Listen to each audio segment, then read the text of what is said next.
Um, Kami bertiga, saya, YB Gui, kanan saya, dan YB Lim Lik Eng belah kiri dari DAP dan Keadilan, baru selesai menghadiri mesyuarat penyelarasan beberapa tindakan bagi membela Datuk Seri Anwar Ibrahim yang telah dihantar ke penjara selepas dibicarakan mengikut apa yang kita pandang sebagai satu perbicaraan yang sangat luar biasa, yang bertujuan semata-mata untuk memadamkan berjaya beliau sebagai seorang ahli politik dan pemimpin di Malaysia. Penghakiman telah dibuat pada 10 hari bulan, dan beliau telah dihantar immediately ke penjara Sungai Buloh. Pada hari berikutnya, pada 11 telah berlaku persidangan ke-17 ASEAN Intergovernmental Commission on Human Rights, AICHR, di Kuala Lumpur.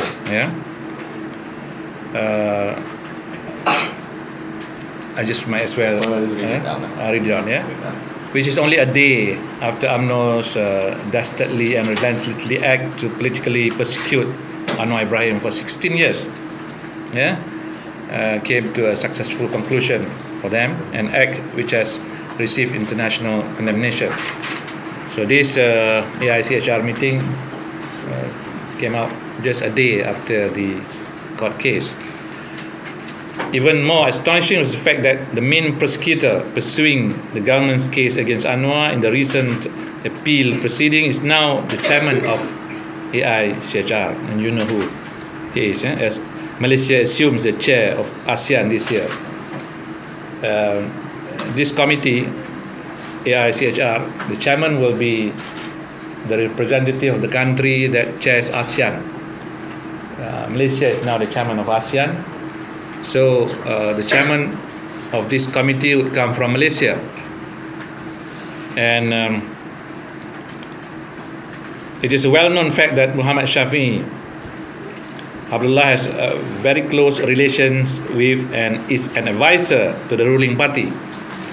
With such a background and as a proxy for UMNO, we feel that there is no hope that Muhammad Shafee will be able to discharge his duties as chairman of AICHR in upholding and promoting human rights in the country and the region, as would be expected of him.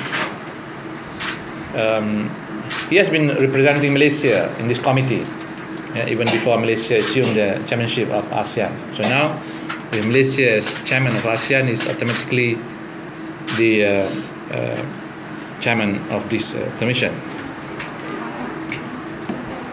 How can we expect Muhammad Shafee to perform in AICHR when his principal, Tauke dia, i.e. the ruling party led by UMNO, is the worst offender of human rights violation in Malaysia?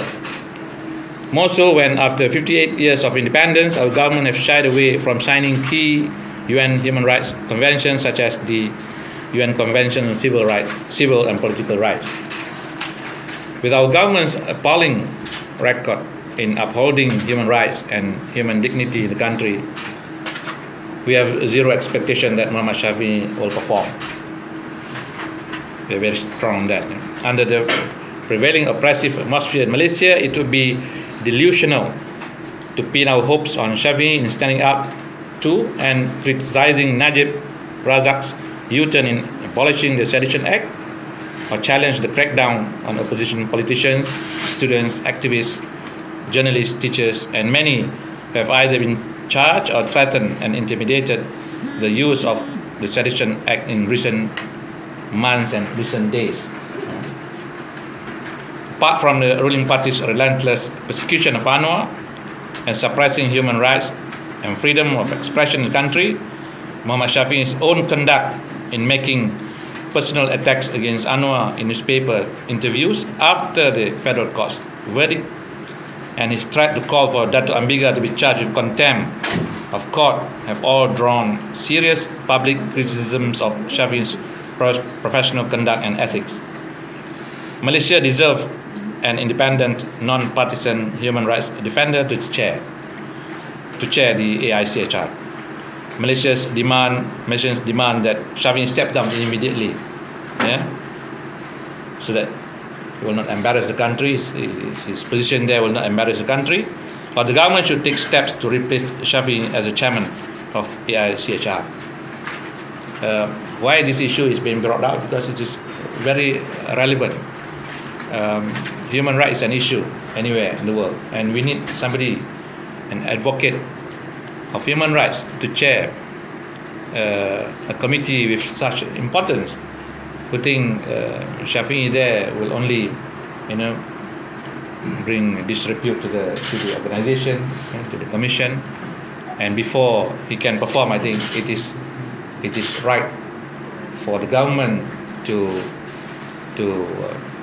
correct the situation by withdrawing him as candidate and replacing him with somebody more acceptable, person fighting for human rights for the country and also for the region. That's our statement. Yes, that's our statement.